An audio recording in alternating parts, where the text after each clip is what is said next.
चरण को करूं सप्रेम प्रणाम। अशुभ हरन मंगल करण धनीश देव चंद्र जी नाम। श्री प्राणनाथ निज मूलपति श्री मेराज सुनाम। तेज कुंवरी श्यामा युगल को पल पल करूं प्रणाम। पिया जी को पल पल करूं प्रणाम। प्रथम लागू दो चरण को धनिये न छुड़ायो किन। नाक तली लालेड़िया मेरे जीव के जीवन। इन पांव तले पड़ी रहूं धनी नजर खोलो बातूं। पलना वालूं निर्गुण नेत्र मेरे जीव के यही जीवन। मेरे जीव के यही जीवन। धामधनी अक्षरातीत के परम प्यारे लाडले सुंदर साथ जी, आपके चरणारविंद में कोटान कोट प्रणाम। धामधनी की असीम अनुकंपा प्यार मेहर लाड तले हम सब उनके चरणों में बैठे हुए हैं, परम धाम में भी और यहाँ पर उनके आवेश स्वरूप के महर की नजर प्राणनाथ की हम सबके ऊपर है। और धामधनी मूल स्वरूप उन्होंने तो हम सबको, हमारी आत्माओं को अपनी कवायद के तले रखा हुआ है। और ये इतनी बड़ी महिमा है कि वो अक्षरातीत जिसके बारे में आज दिन तक अक्षर ब्रह्म के द्वारा सृजन हुआ, ये ब्रह्मांड अनंत बार बना और अनंत बार मिटा। और बड़े बड़े ज्ञानी पुरुष आए और पछताकर चले गए, पर ब्रह्म की पहचान ना हुई। अब देखो सुंदर साथ कितनी बड़ी बात है। जैसे कई बार हम लोगों ने आपस में बात किया है,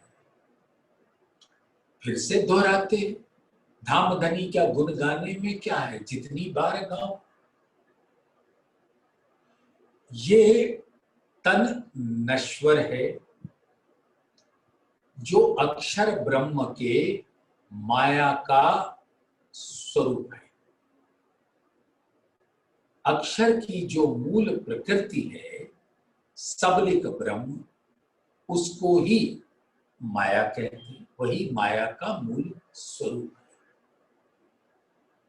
पिंड प्रकृति पैदा करे ऐसे कई इंड आलम, पिंड यानी शरीर, और ऐसे मूल प्रकृति अक्षर की कितने भी ब्रह्मांड और संसार बनाते हैं। पिंड प्रकृति पैदा करे ऐसे कई इंड आलम, ये माया थौर ब्रह्म सबलिक यानी अक्षर ब्रह्म के लीला स्वरूप जो जहां योग माया का ब्रह्मांड कहलाता है, अक्षर के दिल का प्रकट स्वरूप। अक्षर तो योग माया के ब्रह्मांड के मार्फत स्वरूप है, और उन अक्षर के मार्फत का जो हकीकत स्वरूप है वो योग माया का ब्रह्मांड है। तो लीला हकीकत में होती है, और उस लीला के लिए हुक्म आता है मार्फत से। परम धाम के अंदर अक्षरातीत का दिल मार्फत स्वरूप, वहां से हुक्म की लहर आती है तो उनके हकीकत स्वरूप यानी परम धाम के अंदर जितने तन हैं वो सब लीला रत हो जाते हैं, यानी सब लीला में मग्न हो जाते हैं। और आदेश कहां से आता है? मार्फत स्वरूप धाम धनी के दिल के हुक्म से। उसी तरीके से अक्षर ब्रह्म जो अक्षर धाम में परम धाम के अंदर बैठे हैं, है वो वाहिदत के स्वरूप, एक नूर तन परम धाम में, सब धाम धनी के नूर तन है। हक हादी अर्श मोमिन और अक्षर। मोमिन तो महालक्ष्मी भी मोमिन का स्वरूप। तो ये पांचों एक तन है, एक दिल है, लेकिन ध्यान देना सुंदर सा, अक्षर ब्रह्म के तन के द्वारा लीला परम धाम में नहीं होती।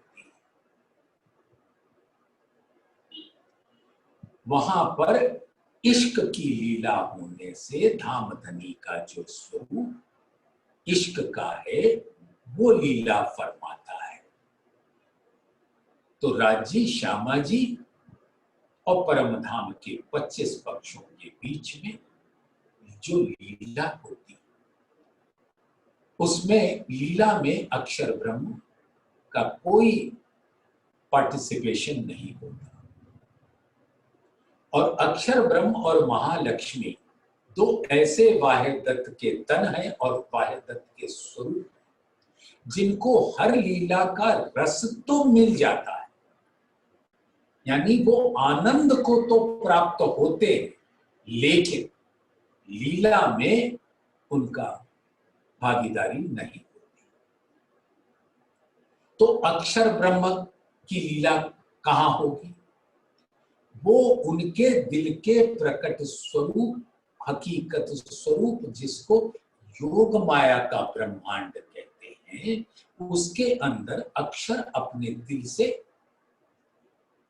दिल की सुरताओं से लीला करते हैं। जैसे अक्षरातीत के दिल के नूर अंग सभी पर आत्म हैं, श्यामा जी हैं, परम धाम के 25 पक्ष हैं, ठीक उसी प्रकार से अक्षर ब्रह्म के दिल के अंग हैं योग माया का ब्रह्मांड।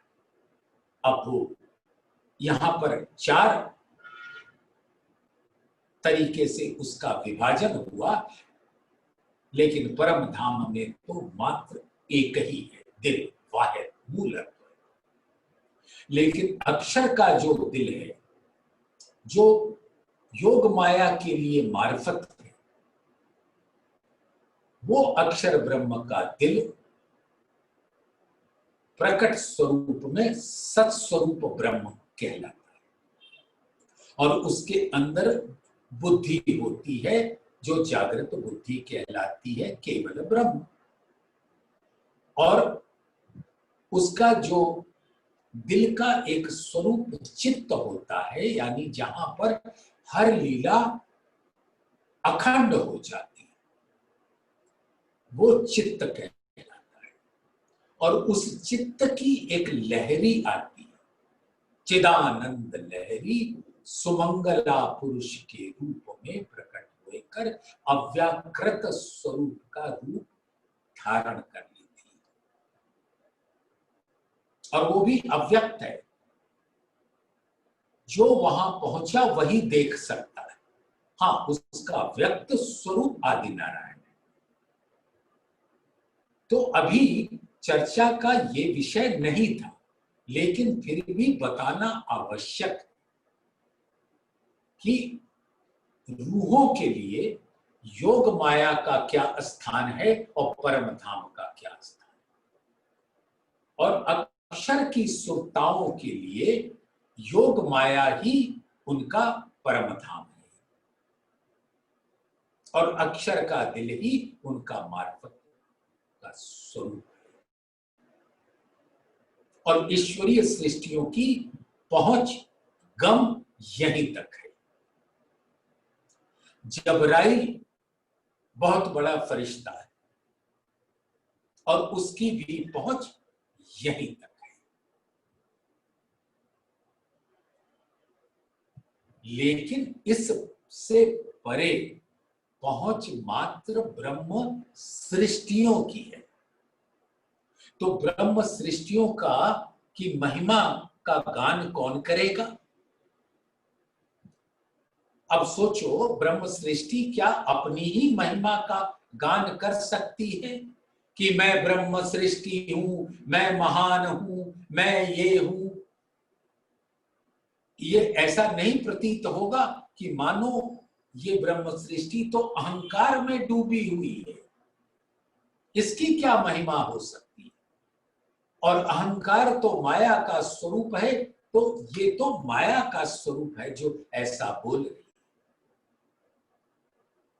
तो ब्रह्म सृष्टि की महिमा ब्रह्म सृष्टि नहीं गाती। ब्रह्म सृष्टि की महिमा तो धाम धनी गाते हैं। और ये जब ब्रह्म सृष्टि की बात आती है तो इसमें दो स्वरूप होते हैं, एक परम धाम की आत्मा और दूसरा इस माया का अंश जीव। तो परम धाम की जो पर आत्मा है, जो धाम धनी के मूल अंग है, मूल तन है, उसका स्वरूप, उसका प्रतिबिंबित स्वरूप धामधनी के दिल में विराजमान होकर उसकी नजर धामधनी उस खेल में डालते हैं जो उनके हुक्म से बनती है। और वो नजर का स्वरूप धामधनी का हुक्म लेकर जिस तन पर विराजमान होता है वो मानव तन है। और मानव तन को यहां पर संज्ञा मिलती है आदमी। औरत हो यानी पुरुष हो या स्त्री हो, नर हो या नारी हो, सब आदमी कहलाते। आदमी का तात्पर्य सिर्फ मानव तन से होता है। तो उस मानव तन का जो शरीर है उसके अंदर एक मांस का लोथड़ा रहता है बाईं तरफ, जिसको हृदय कहते हैं। और बड़े बड़े कार्डियोलॉजिस्ट, हृदय के डॉक्टर इस संसार में है जो उस हृदय का इलाज करते हैं। लेकिन जीव का भी हृदय होता है। तो जैसे अक्षर ब्रह्म का हकीकत स्वरूप योग माया का ब्रह्मांड के अंदर चार अंतस्करण के स्वरूप हैं, सत स्वरूप, केवल ब्रह्म, सबलिक ब्रह्म, अव्याकृत। अव्याकृत ब्रह्म मन का स्वरूप है, उसका मूल सबलिक है जो चित्त का स्वरूप है। और उसके अंदर किसी भी रस की प्राप्ति केवल ब्रह्म यानी बुद्धि से होती है। और इन सब को धारण करने वाला दिल का जो है कि मैं हूं, वो कहलाता है अहंकार स्वरूप। वो यहाँ के घमंड से उसको मत विचार। अहंकार स्वरूप होता है अपने को जानने की प्रक्रिया को अहंकार कहते हैं। यानी कि मैं हूं, मेरा ये अस्तित्व है, मुझसे ये लीला हो सकती है। करूं या ना करूं अलग बात। तो करने के लिए बुद्धि चाहिए, केवल ब्रह्म। और जो लीला की वो सबलिक चित्त में अखंड हो गई। और वो सबलिक की लहर मन में आकर एक आकार व्यक्त हो जाता है। तो सुंदर साथ इस बात को आप ग्रहण कर पा रहे हो ना? तो जैसे वहां अंतस्करण के ये चार विभूति पाद है, विभूति ब्रह्म कहलाते हैं, सत्य स्वरूप ब्रह्म, केवल ब्रह्म, सबलिक ब्रह्म और अव्याकृत। ये ब्रह्म इसलिए कहलाते हैं क्योंकि अक्षर ब्रह्म ब्रह्म है और हमारे अक्षरातीत उस ब्रह्म से परे हैं, इसलिए वो पर ब्रह्म कहलाते हैं, पार ब्रह्म। अक्षर, अक्षरातीत, अक्षर से परे, अक्षरातीत। तो ब्रह्म से परे पार ब्रह्म। अब पार ब्रह्म कहो या पर ब्रह्म कहो, बात एक ही, यानी अक्षर से परे। तो ब्रह्म कौन? अक्षर। परम धाम के अंदर सब अक्षरातीत के ही नूर तन है, नूर दिल है, नूर स्वरूप है। और योग माया के ब्रह्मांड में सब अक्षर ब्रह्म के दिल के नूर स्वरूप है। सबके नूरी तन है। रास में भी सब रूहों को धामधनी के हुक्म से अक्षर ब्रह्म ने केवल ब्रह्म को आदेश दिया और उसने ऐसा नूतन वृंदावन सजा दिया और सब रूहों को नूरी तन मिला। तो असल नूर तो है धामधनी का। अव्वल अल्लाह, यानी कि जो मूल है वो अल्लाह ताला है, पर ब्रह्म है, अक्षरातीत है और उनका दिल नूर है। अव्वल अल्लाह नूर उपाया, कुदरत के सब बंदे। तो जो नूर उपाया, तो उनके दिल का जो नूर है, उसकी ही लहर स्वरूप अक्षर ब्रह्म का दिल है, नूर।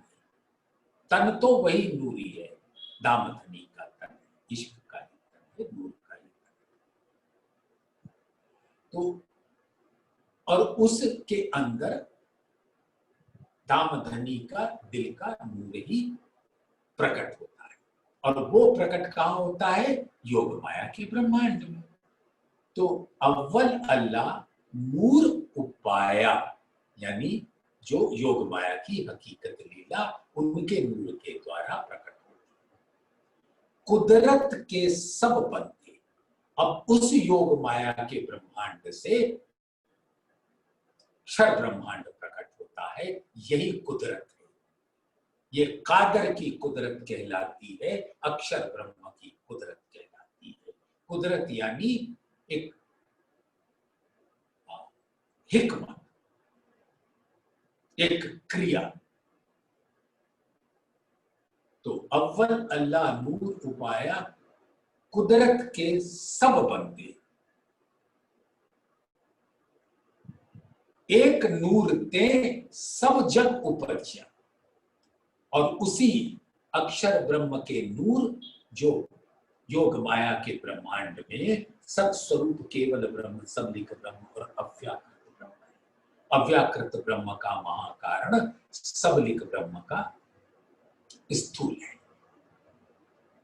और वहां से एक नूर ते सब जग उपज्या, यानी ये क्षर ब्रह्मांड प्रकट होता है योग माया के एक नूर के कण से, अव्याकृत के एक कण से। बस एक लहर ही तो आई और वो आदि नारायण का स्वरूप हो जाता है। एक नूर के सब जग उपज्या, कौन पले कौन मंदे। तो एक नूर से ही सब पैदा हुए, तो कौन बुरा कौन अच्छा, सब उस नूर की उपज है। जब ऐसा दिल में आ जाए तो कहीं भी बुराई नहीं दिखेगी, यानी कहीं भी माया नहीं दिखेगी। हर जगह पर ब्रह्म का नूर दिखेगा। तो सुंदर साथ आज ये बताना आवश्यक, ऐसा दिल में भाव आया क्योंकि अब हमको झीलना है कलश हिंदुस्तानी के 8वें प्रकरण, सनमंद मूल को मैं तो पाव पल छोड़ियो ना जाए। अब छल बल मोहे कहा करे, मोह आद थे दियो उड़ाए। तो अब ये जो बताने का सारा भाव था वो निस्बत के स्वरूप को दर्शाना था। यानी कि जो इस आदमी के तन में जीव बैठा है, उसकी निस्बत है आदि नारायण से, और आदि नारायण की निस्बत है सबलिक के स्थूल से। क्योंकि ये जो ब्रह्मा विष्णु महेश स्वरूप है, एको हम बहुश्याम, आदि नारायण के एक मंत्र के उच्चारण से ये करोड़ों ब्रह्मांड बन जाते हैं। ऐसे 14 लोगों के होते हैं, जिसके पालक होते हैं, सृजनकर्ता होते हैं, विनाशकर्ता होते हैं ब्रह्मा विष्णु महेश, जो 3 गुणों के मालिक। विष्णु जी सतोगुण के मालिक, ब्रह्मा जी रजोगुण के मालिक, और शिव जी तमोगुण के मालिक। तो इन जीव जो है उसका मूल आदि नारायण, और उसका मूल आपको बता दिया सबलिक का स्थूल। ये माया ठौर ब्रह्म सबलिक त्रैगुण की परमात्मा, यानी त्रैगुण का जो मूल है, त्रैगुण का मूल आदि नारायण, आदि नारायण का मूल। तो सुंदर साथ इस बात की समझ आ गई कि जीव का जो निस्बत है वो अंतोतगत्वा आदि नारायण से, और ईश्वरीय सृष्टियों की निस्बत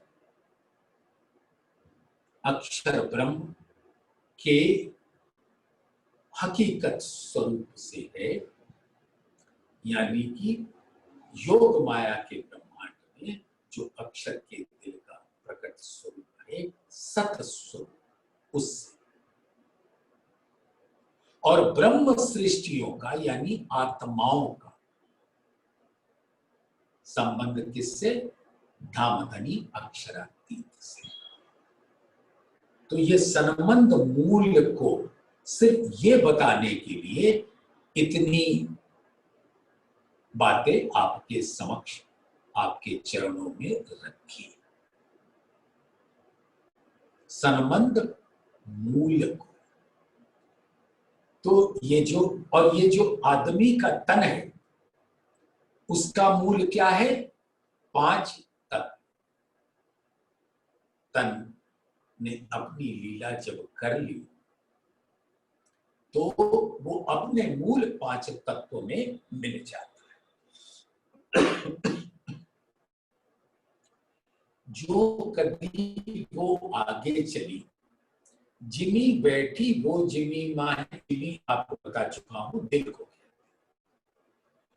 जो कभी वो आगे चली, जैसे जो आत्मा ने इस तन को छोड़ा, यानी तन अपनी नश्वरता को प्राप्त होता है, यानी अपने मूल 5 तत्व को प्राप्त होता है। जो कभी वो आगे चली, जिमी बैठी वो जिमी मां है। तो जो आत्मा का दिल है, अगर वो जागृत हो जाता है तो वो कहां पहुंचते हैं? श्री घुम्मट जी में धामधनी के आवेश स्वरूप प्राणनाथ के चरण। जब तक ये पूर्ण खेल की लीला सभी आत्माओं को जागृत करके 7वें दिन में नहीं पहुंचाती। लेकिन अगर जीव ने ऐसा बल नहीं किया कि आत्मा जागृत, तो जीव अपने मूल को, आदि नारायण को पहुंचेगा। हाँ, अगर उसने कुछ भी नहीं किया तो वो 84 लाख योनियों में भटकता रहेगा। लेकिन ऐसा होता नहीं। जिन किन जीवे संग किया करो न मेरो काम। अगर आत्मा उस तन के अंदर आई तभी वो तन ब्रह्म सृष्टि कहलाने का अधिकारी होता है। यहां तो बहुत सारे तन हैं, सब क्यों नहीं ब्रह्म सृष्टि कहलाते? किसी के अंदर खालिस जीव होता है तो वो जीव सृष्टि कहलाता है। और जिस तन के अंदर जीव सृष्टि तो सबके अंदर होता है, यानी जीव सबके अंदर होता है। लेकिन जो सिर्फ जिस तन के अंदर जीव वो जीव सृष्टि, जिस तन के अंदर जीव सृष्टि के साथ साथ अक्षर की सुरता ईश्वरीय सृष्टि बसती है, तो वो तन, वो आदमी का तन ईश्वरीय सृष्टि कहलाता है। और जिसमें परम धाम की आत्मा है, हर महिमा से परे, वो तन आदमी का ब्रह्म सृष्टि कहलाता है। और ऐसे तन को जिसमें आत्मा विराजमान है, क्या कहते हैं, ना तो हक आदमी के दिल को अर्श कहे क्यों कर, यानी जिसके अंदर परम धाम की आत्मा है उसका दिल को, उसके दिल को अर्श बनाकर धामधनी विराजते। और जहां धामधनी आए वो तो अर्श हो जाएगा ना। रूहें उतरी अपने तन से और कहिया उतरे अर्श से, तन दिल अर्श एक किए हके कदम धरे दिल में। अब ये जो तन है आदमी का, इसके अंदर जो आत्मा का दिल है वो अर्श हो जाता है। तन दिल अर्श एक की हके कदम धरे दिल में। तो हक के कदम कहां आएंगे? सिर्फ आत्माओं के दिल में। यही तो महिमा है। और हमारा, हाँ, तो वो चौपाई आपके समक्ष रखने का प्रयास कर रहा था। जो कदी वो आगे चली जिमी बैठी वो जिमी। जिमी दिल को कहते हैं, खासी जान खेड़ी जिमी। जब महाराज ठाकुर 12 वर्ष की अवस्था में पहली बार गोवर्धन ठाकुर के साथ देवचंद्र जी का आदेश पाकर मिलाप हुआ, तो उनको देखते ही देवचंद्र जी ने पहचान लिया कि इनके अंदर परम धाम की इंद्रावती की आत्मा है। और अंतोतगत्वा इन्हीं के हाथ जागनी होगी रूपों की। तो उस के दिल को देवचंद्र जी ने अपने वचनों से सींचा। खासी जान खेड़ी जिमी जल सींचिया खसम, बोया बीज वतन का सो उग्या वाही रसम। अब जब निस्बत का आ गया, अर्श की जल पाया, तो दिल कहाँ का हो गया? परम धाम का, आत्मा। और उसके अंदर अर्श की जल तारतम ज्ञान पहुंच जाएगा। सो उग्या वाही रसम। अब उसी तरह से वो वृक्ष प्रकट हुआ, तारतम और तारतम का तारतम लेकर। तो ये है सनमंद मूल। तो जिमी बैठी वो जिमी माहे, पांचों पहुंचे पांचों में।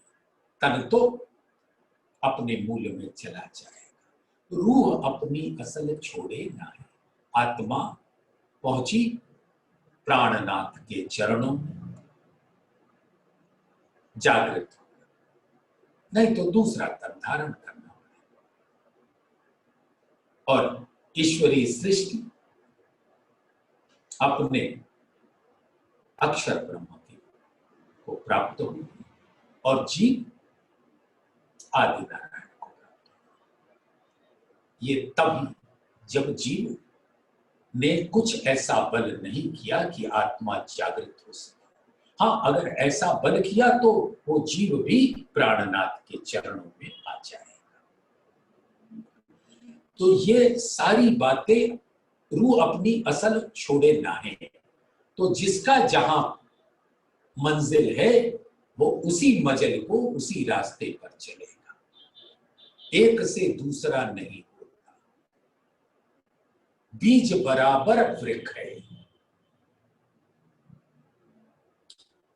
तो सनमंद मूल को अब सुंदर साथ यहां पर महामती जी फरमा रही है सभी सुंदर सा कि अब मैंने अपने मूल के संबंध को जान लिया, अब मैं जीव सृष्टि से अलग हो गई, ईश्वरीय सृष्टि से भी अलग हो गई और मैं अपने मूल स्वरूप का ही रसपान करूंगी। और यहाँ पर सभी जीवों को ये सिखापन है कि वो प्राणनाथ अक्षरातीत श्री जी साहिब जी हुए कर उस तन के अंदर विराजमान है जो उन्होंने हफ्सा में धारण किया था। तो सनमंद मूल को मैं तो पाव पल छोड़ियो ना चाहे। अब इंद्रावती जी फरमाती हैं कि ऐसा मेरा सनमंद है मेरे धाम धनी के संग, तो किसी भी हाल में कौल फैल हाल बदले पर ना छूटे रूह इश्क दो बका इनमें नाही सक। हो सकता है कि ये तन में रहते रहते जीव के प्रभाव से मेरे कौल फैल हाल जैसे परम धाम के होने चाहिए वो बदल जाएं, लेकिन मेरा निस्बत जो इश्क का स्वरूप है वो नहीं बदलेगा। तो अब मैं क्या करूंगी, इस आदमी के तन में बैठकर ना अपने कौल को बदलने दूंगी, ना फैल को बदलने दूंगी, ना हाल को बदलने दूंगी। ये तो वह दत्त का ही होगा, क्योंकि हमें धाम धनी ने अपना इल्म का रस पिलाया। इल्म दिया तुम्हें खुदा। हफ्सा में जब महामती जी को धाम धनी ने अपनी नजरों से देखा तो उनके अंदर अपने दिल का इल्म सागर लहरा दिया। उसका प्रकटीकरण इस संसार में जगह जगह समयानुसार हुआ, लेकिन हफ्सा में वो अनंत इस इल्म का सागर इंद्रावती के दिल में लहरा गया, समा गया, क्योंकि धाम धनी अपने अंगों से आकर अपने मूल स्वरूप इश्क के स्वरूप से आकर जुगल स्वरूप इंद्रावती के दिल के अंदर आकर बैठ गए। और जहां वो बैठेंगे वहां खजाना तो आएगा ही आएगा।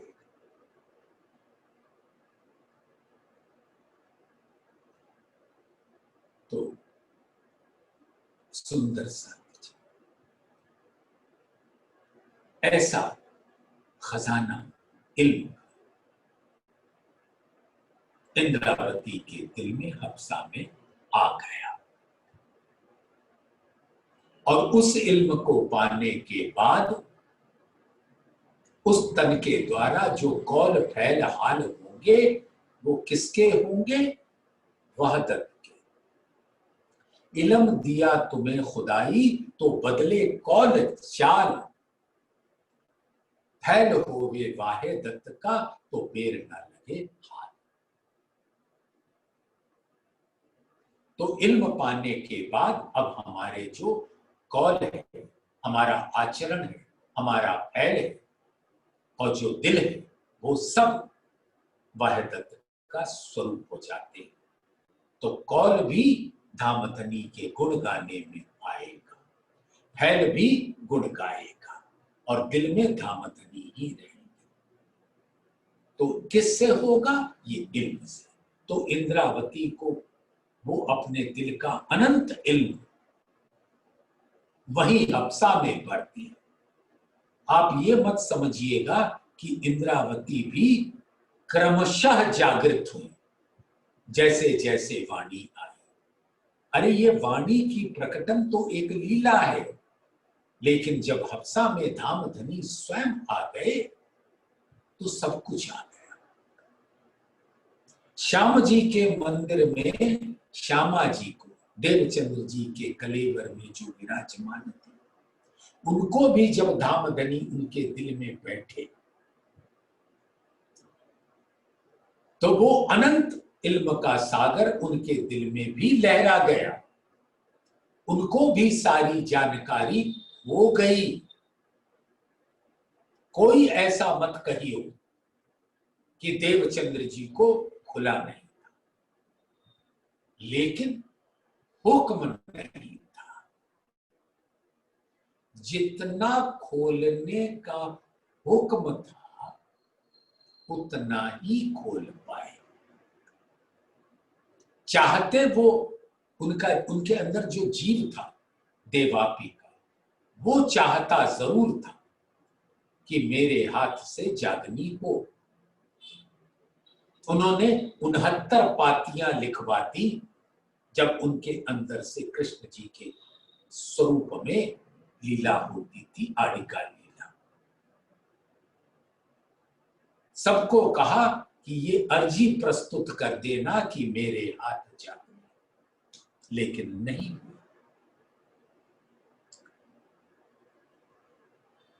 सुंदर बाइया देखिया दिल के दीदो मान, ब्रज रास और धाम की पर जागनी की सुधना है। यानी उनके अंदर धाम धनी ने ब्रज भी दिखा दिया, रास भी दिखा दिया और धाम भी दिखा दिया और धाम की सारी बातें भी बता दी, लेकिन जागनी का हुक्म नहीं दिया। और ये तो धाम धनी की मर्जी, इसके ऊपर कोई तर्क नहीं, कोई वितर्क नहीं, क्योंकि अगर तर्क वितर्क हुआ तो वो कुतर्क का स्वरूप धारण कर लेगा, और कुतर्क तो दज्जाल करता है। और वही श्यामा जी जो देवचंद्र जी के कलेवन में थी, अब इंद्रावती के अंदर जुगल स्वरूप होकर आकर विराजमान हो गई। शोभा मिली इंद्रावती को और करने कराने वाली वही श्यामा जी। अपनी रूहों को वही तो जगाएंगे। हाँ, श्रृंगार का वर्णन यानी मार्फत का स्वरूप का वर्णन तो इंद्रावती जी के द्वारा करवाना ही था, तो प्रकट में इंद्र। लेकिन कोई ऐसा मत सोचना कि इंद्रावती की आत्मा जाकर पन्ना जी में पूर्ण रूप से जागृत, वो जागृत तो अप्सा में ही हो गई। सनमंद मूल को मैं तो पाव पल छोड़ियो ना चाहे।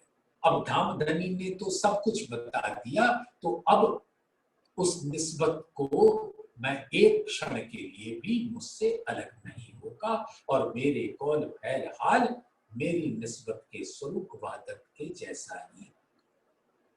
ए होए न बिना निस्बते इतही हुई वाहे तत्, निस्बत वाहे तत् एक है तो क्यों जुदी कहिए क्या। और निस्बत ही इश्क का सागर। श्री महामत कहे मोमिनो ए निस्बत इश्क सागर। तो देखो सुंदर सा किस प्रकार से राज्य अपनी प्रेम भरी मेहर की नूर की बारिश रूहों के ऊपर करते। इंद्रावती के ऊपर का किया, उनसे जो जो प्रकट हुआ, जैसे भी धाम धनी का हुक्म हुआ। अब सोचो सुंदर सा, 5वें दिन की लीला उस तन से कराई जिसको इंद्रावती ने धारण किया, लेकिन 6ठे दिन की लीला उनसे नहीं कराई। वो सामूहिक नमाज, यानी परम धाम में उठने के बाद धाम धनी को कोई ये न कहे कि आपने पक्षपात किया, इंद्रावती जी को सब कुछ दिया, हमको तो कुछ दिया ही।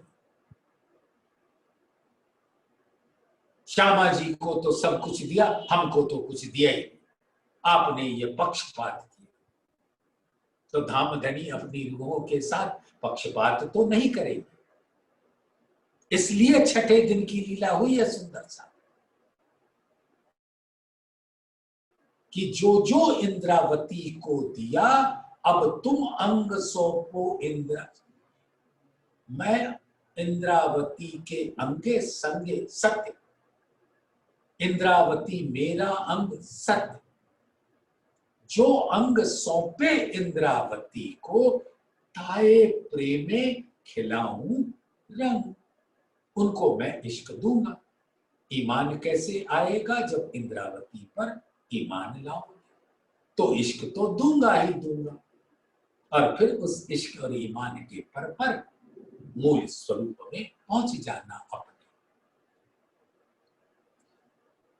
तो मूल स्वरूप की जो ये निस्बत का खुलासा हुआ है वो इस चौपाई का भाव है। सनमंद मूल को मैं तो पाव पल छोड़ियो ना जाए, अब छल बल मोहे कहा करे। अब ये माया रूपी जो छलनी है, ठगनी है, ए माया छे अति बलवंती, उपनी छे मूल धनी धनी। हम रूहों को की परीक्षा लेने के वास्ते इस माया का सृजन किया, और इसका तो छलिया स्वरूप है, छलने वाली, ठगने वाली। तो ऐसी माया छलनी और उसका बल धामधनी की अंगना का कुछ नहीं बिगाड़ सकते। एक बड़ी अद्भुत सी बात है मेरे प्यारे सुंदर साहब, बचना, हम सबको बचना है माया के छल बल से। कह रहे हैं ना, अब छल बल मोहे कहा करे। हमारे प्यारे सुंदर साथ इतने निर्मल हो चुके हैं वाणी के रस से और सुंदर साथ के समूह में हर घड़ी हर पल रहने से। तन के साथ भी रहते हैं और दिल तो हमेशा सुंदर साथ के चरणों में ही रहता है। लेकिन माया तो अपना छल तो दिखाएगी।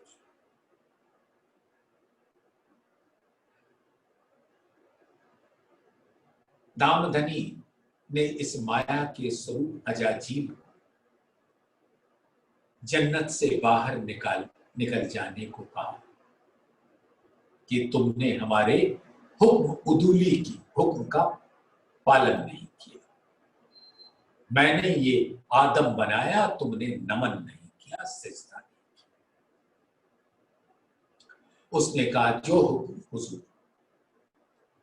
लेकिन मैंने इस पूरे ब्रह्मांड में, इस पूरे कायनात में 2 उंगुल जमीन भी ना छोड़ी जहां मैंने अपने माथे से आपके चरणों में सिजदा ना किया।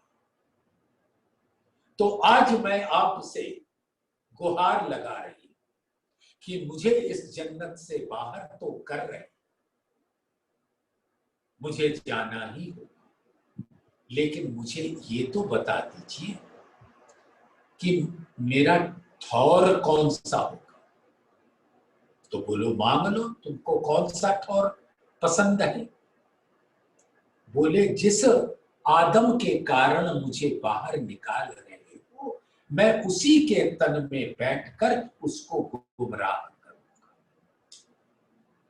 और उसको बताऊंगा कि मैं ही तुम्हारा स्वामी हूं।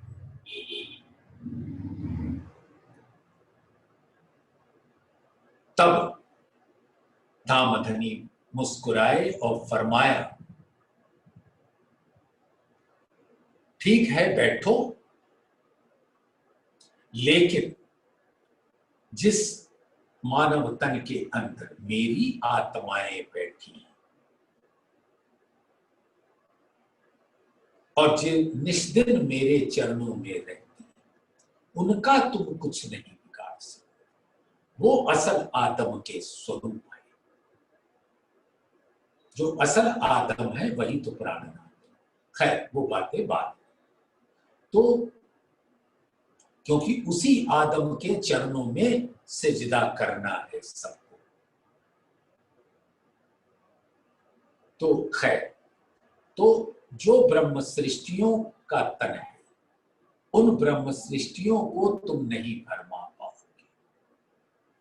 लेकिन वो एक बार कहा था ना चोर चोरी से जाए, हेरा फेरी से न जाए। तो अब ब्रह्म सृष्टि तो बैठी है इस तन के अंदर, और धामधनी के वाणी ही गाती है, धामधनी के ही गुण गाती है। तो माया क्या करेगी? लेकिन उसके अंदर का कीड़ा कुलबुलाता रहता है कि मैं कुछ तो ऐसा करूं जिससे ये गुमराह हो जाए। तो जानते हैं क्या करते?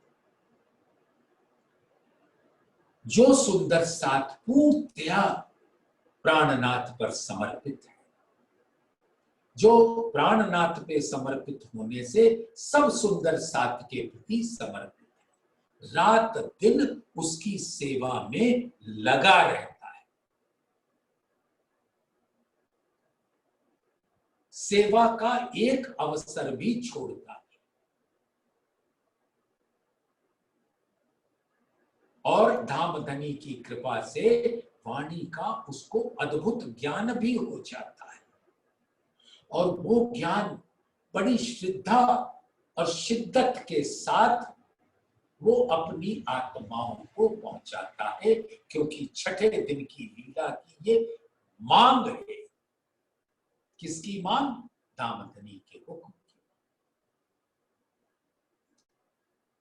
तो आप सोचिए कितना सुंदर स्थिति है ब्रह्म सृष्टि। अब ये दज्जाल का कीड़ा क्या करता है? जो पूरे तन मन धन से सेवा में लगा रहता है, उसके अंदर थोड़ा गुमान भर देता है। धामधनी कहते हैं ना कि चाहे ज्ञान फैलाओ, चाहे सेवा करो, तो भी लेना ना तिन गुमान। तो गुमान आ जाता है कि मैंने तो रात दिन जग कर ये सेवा की, मैंने ज्ञान हासिल किया और सबको मैं दे रही। मैं, अरे हतभागी, देने वाले वो, उनका ज्ञान वो देंगे, हम तुम क्या करेंगे? हम तो जीरो।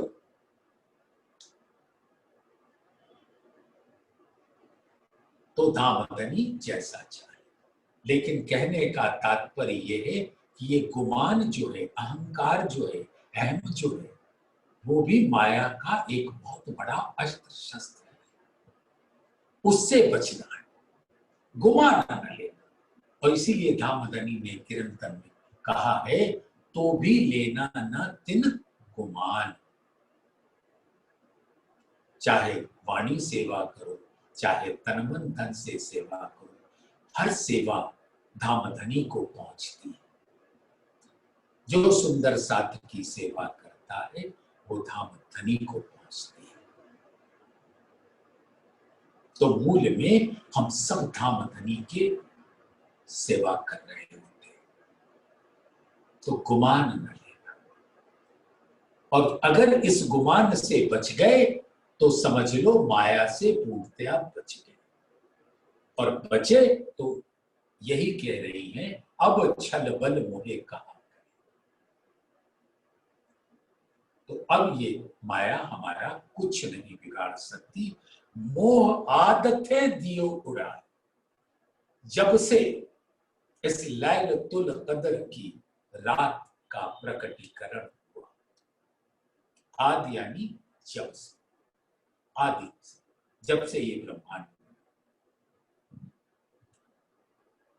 तो ये जो आदि नारायण का अहम का स्वरूप है, ये सब आपने उड़ा दिया। यानी कि मैं अपने जीव से न्यारी हो गई। मोह आदते दियो उड़ा, इसका मतलब ही यही है कि अब मैं इस पिंड यानी तन से, जीव के भाव से, संसार के भाव से, क्षर ब्रह्मांड के भाव से पूर्णतया निवृत्त हो गई, बाहर। दर्द जो तेरे दुल्हा कर डारियो सब नाश।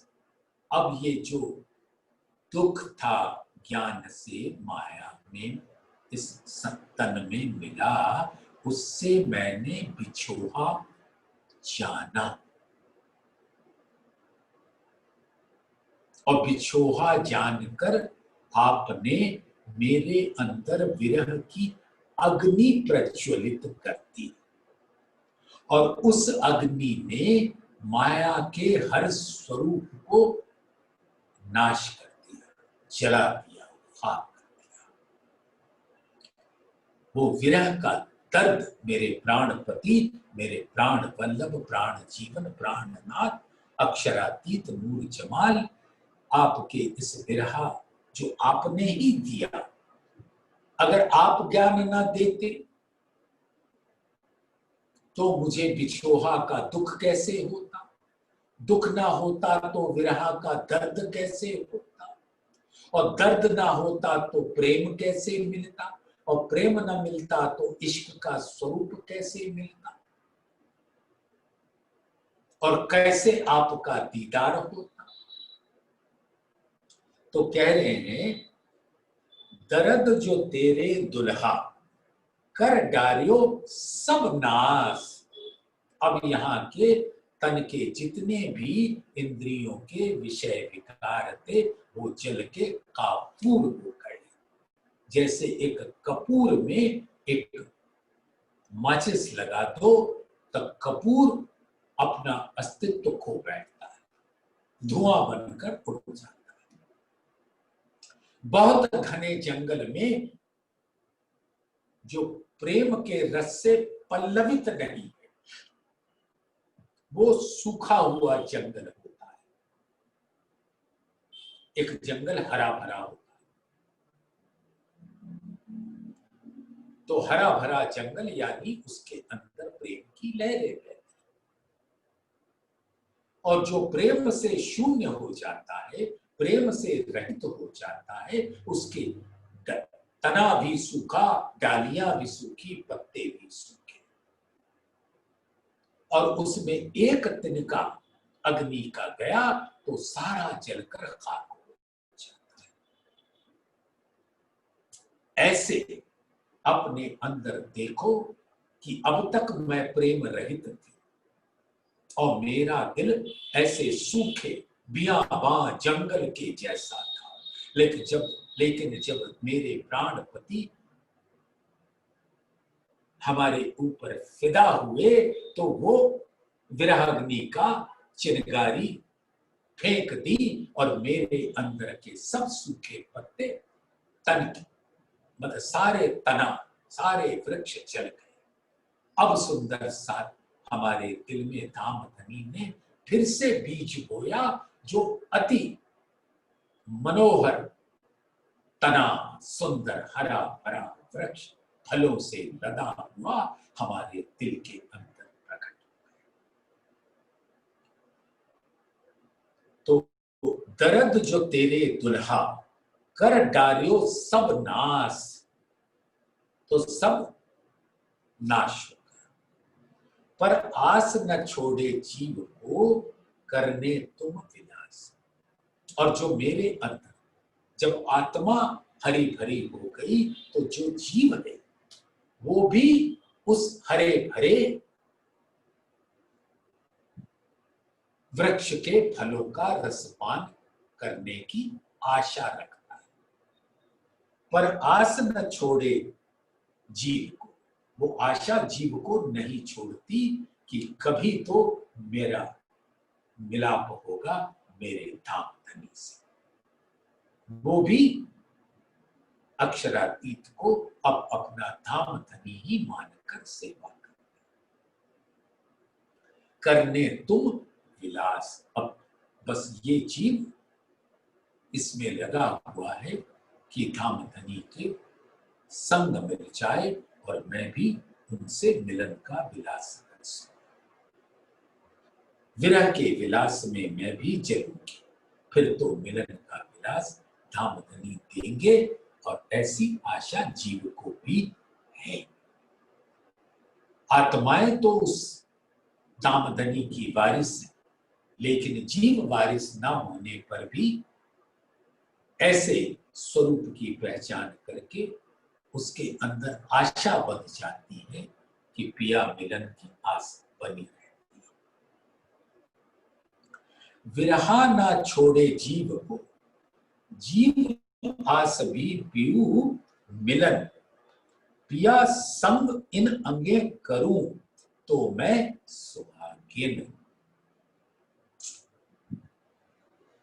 अब ये विरह की अग्नि तो जीव के दिल में भी लग गई और उसको भी आशा बंध गई पिया मिलन की। जीव आस भी पीऊ मिलन, पिया संग इन अंगे करूं। अब इस अंग के हर स्वरूप को मैं पिया का दीदार करा दूं तो मैं सुहागिन। कलश हिंदुस्तानी में भी है, जो किन जीवे संग किया करूं न पेलो।